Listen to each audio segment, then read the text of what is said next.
Hello there, and welcome back to the channel. I am your host Maria Legier, straight back from a rather wet walk in the woods. This is Pound Me Too, you grand machine of war, on the Me Too backlash. The great machine of perpetual gender war is at it again. Thunder and lightning and flashes of brainstem panic abound. Cogwheels are turning and churning beneath our streets in the sad and certain reality of this horrible year of our Lord, the current year and all the current years that went before. And madness and collapse and wide-eyed spastic dancing in the streets and in the petulant article flurry of the internet will be observed by those who do not dance anymore. That is, those whose feet will no longer carry them along dark obsidian-coated roads to reputational ruin, potentially crafted from wild hand-spun lies in the opium dream folds of lacademic fairy-tale ineptitude. For in the blitzkrieg bop that was, and is, the Me Too hysteria, in the bright light flash of the bomb and missile strikes, as the permanent rhetorical machines of gender war rolled in and set up shop, as the jackboot stilettoed mistresses of impertinent femdom and do as I say, not as I do dominance entered and reared their ugly heads, demanding complete and utter control, the cogs and wheels that run this whole fucking sham society of ours elected to walk away and close the doors, to keep safe and to be kept safe, to restore some semblance of order and balance in the daily drudgery of work, to restore a sense of occupational safety, that is to say, take responsibility for their own safety, such as we must all do from time to time. Take care so that we do not put ourselves at needless risk. That is the Mike Pence rule, the never be alone with a woman whom you do not properly know rule. A damned shame, perhaps, that it would come to this. But it is the dance and the doing of the great machine of hysterical antics that undid it, kind mistress of voluptuous femdom and freedom under tyrannical rule. You have only yourself to thank for this.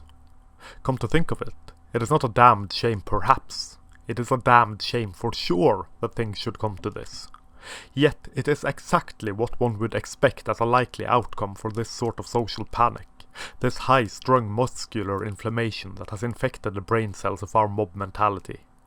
This is exactly what one would expect from the mycelium that has grown and grown and grown beneath our streets and in our secular societal curse where we have neither God nor devil, and so must manufacture the two, conjure them forth from the murkier realms of global-scale acid freakouts. A tale to be told as such, the feminine is God, the masculine the devil. The mycelium has mushroomed. It has spawned the beast, a pre-manufactured prophetical prophecy of heresy that was just as self-fulfilling as it was meant to be, a power play, a mechanical ploy to further rip, rend, tear and so widen the great divide between the sexes and bring even more poor, pitiful plebs and peasants to their knees, to sing the high praises of the dominant ideology of our day and age. To force all the armies of the land to lay their swords at the feet of the great conquering empress and swear fealty to her cause of immediate and visceral equality that is to be doled out in spoonfuls to those who have earned a taste of her fantastical fantasy equality. One which she imagines in her rudimentary mind's eye and shades of her personality that have managed to somehow successfully mimic human emotion, thought and reason mirrors equal treatment perfectly. For what would you expect but this? When the rule and law of the land has been altered in such a way as to demand immediate belief on any accusation from a woman, when the governing tongue, the most primal language spoken now, is nothing but 7,000 shades of the phrase believe women, what would you expect to happen? When one sex is believed, no matter what, the other sex is at a disadvantage, and so must up the ante in order to protect themselves from the possibility of a false accusation from a woman scorned for something or other. When merely a whispered word spread, just as the mycelium spreads, through social media is enough for the unpersoning, the deplatforming, the destruction of his reputation and his personhood, his individuality, his work, his every single goddamn thing. What the blooming hell would you expect but the necessary precautions taken to minimize the risks of this happening? For, apparently unbeknownst to feminism and its followers of slave-like virtue and morality, women are nothing but human beings, nothing more and nothing less. And, In being human beings, women are just as capable of lies and slander and petty grievance-fueled seeking of revenge as any man may be.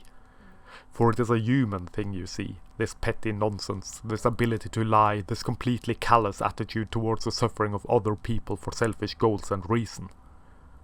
Obvious, I think, to anyone who considers the sexes to be of equal worth and value. Who treat the sexes equally and, as such, tend to view them in an equal light.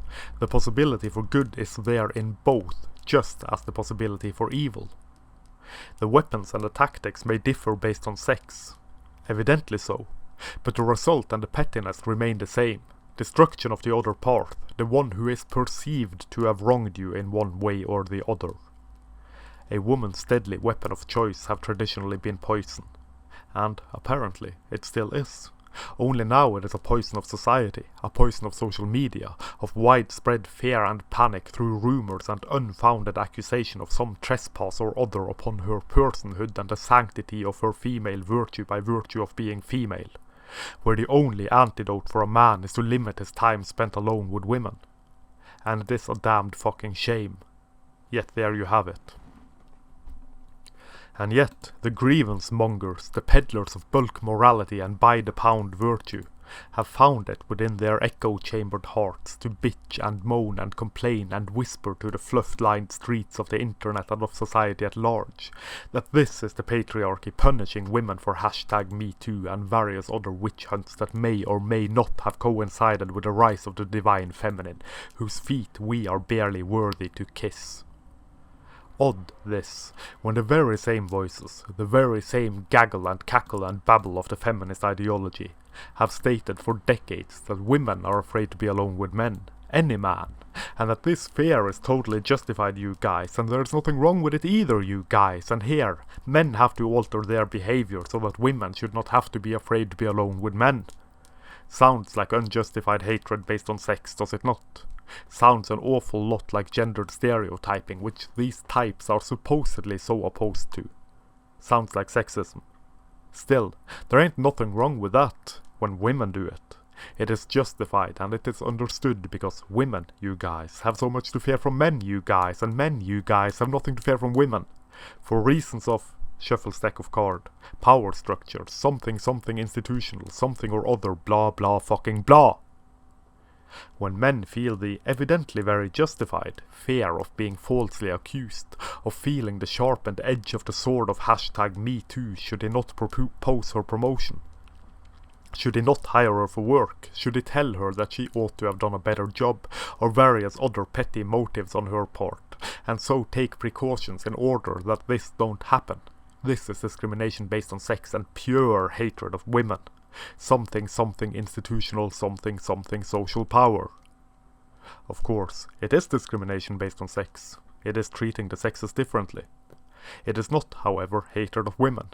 It is preemptive defense, a precautionary measure to minimize risk. Because he knows that she has the institutions on her side. Because he knows that she has the whole of society on her side. Because he knows that the frantic forces of feminist fragility will descend upon him like birds of prey upon their prey should she but raise a trembling index finger in his general direction. Because he has seen what happens when a woman only need whisper "me too" when the word of a woman is believed without question. He has seen what happens when this amount of power is granted one sex. And it is power. It is might. There is no denying this. It is social and institutional power that is not checked, that is not watched by those who are supposed to watch the watchmen. This will, invariably and without doubt, hurt the vast majority of women who would not do anything of this nature. This is a damned shame. This is not something that should have happened. It is, however, feminism and the women within, and the women who blindly followed and yet did nothing, that threw the first punch, that fired the first shot, that began the whole rotten thing. It is this society we live in which we are so reluctant to believe that women can do anything wrong, anything unethical, anything but wonderful and fantastic, that have allowed things to reach this level of fear, loathing, and insanity. The reason for this happening lies at the feet of feminism, and the responsibility rests solely on their shoulders. upheld and helped and aided and structured by gynocentrism and the women are wonderful effect. It is traditionalist views and expectations of gender perfectly repeated, labeled new and presented on a silver platter in a different light. Same shit, different wrapping. And so came the great machine to a crawling halt. The metoo pound sign wielders who wanted so much to be part of the new, of the latest misled mass media fueled mob drawing mass hysteria trend. A movement supposedly there to showcase sexual harassment whomsoever was a supposed victim and whomsoever was a supposed victimizer, but who decided that it was only for women and that men don't matter, as per usual. For if men tried to tell their stories with a hashtag #MeToo banner flying high, they were promptly shot out of the sky with the anti-aircraft missiles of the cerebral coprophiliacs, the femdom-infatuated feminist hordes and their blue-balled, blue-pilled white knights in shining and shimmering armor. This, we were told then, is a movement for women and women only, showing yet again the only thing that matters in the minds of the forces working for do-nothing equality between the genders. The one and not the other. The great machine now groaned into a decline in movement as the other side put up their defences along the front lines of the vividly manufactured war between the sexes. This was not expected. The other side was not supposed to defend itself, to stand their ground in the trenches and hold their line such as it is. The other side was supposed to lay down passively in front of the great machine. They were supposed to allow the great machine to devour them and make it part of themselves, to grease the wheels and mechanisms of various form and function and bring it ever further into the land and the society left still untouched, unmoved, unbroken by the dread machine of war. Men are waking up to the terrible phantasm of feminism. Women are waking up as well.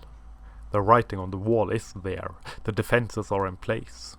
Soon, I hope and pray, the defensive tactics from those opposed to feminism will turn offensive, and in one giant swoop, the dominant ideology will fall, its castles crumble, and the overarching cultural narrative that has tricked us and doomed us for decades will be blown to the wind. At the very least, a man can hope, a boy can dream. I wouldn't count on it to happen all that soon though. The powers of gynocentrism are immense. The desire to protect women and children too strong.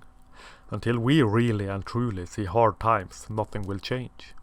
Until this flawed and faulty ideology of feminism and its machines of war is shown without doubt to hurt women en masse, as is evident to those who have peaked but a little below the surface shine of supposed equality, nothing will happen. The dread spectre, the contagion, the hysteria, the tyranny will spread and continue to spread, until it proves that women are hurt by this just as much as men are. And that is a damned shame as well, as it further proves that this supposedly women-hating male-centered society of ours cares nothing whatsoever about the suffering of men, cares nothing about the plight of men, cares nothing for men but their ability to sacrifice and sacrifice again for the protection of women. Such as it is, was, always have been to those who are able to see beyond the veil and mist and the laced panties of ideological indoctrination. Thank you very much for watching. Here follows an outro most befitting a video of this nature, a blatant attempt at virtual panhandling. Should you wish to support this channel, as well as my blog and any further endeavours this strange path will take me on, there are a few ways you can do that. The easiest would be to like, share and subscribe, as well as clicking the sometimes functional notification bell. Having the message, such as it is, manspread and mansplained far and wide will do wonders. You could also support my rambling and barely contained insanity by buying my books, which are linked below. More books will be made available as time allows. I also have a Redbubble shop, linked below, where you can buy prints in various forms of some of the artwork presented in my videos. Or you can contact me through the contact form on my blog for original artwork, commissions or prints direct from the source, so to speak. Until next time, I am your humble bearded bard, Morea Legier, manspreading majestically beneath the steel sky of doom.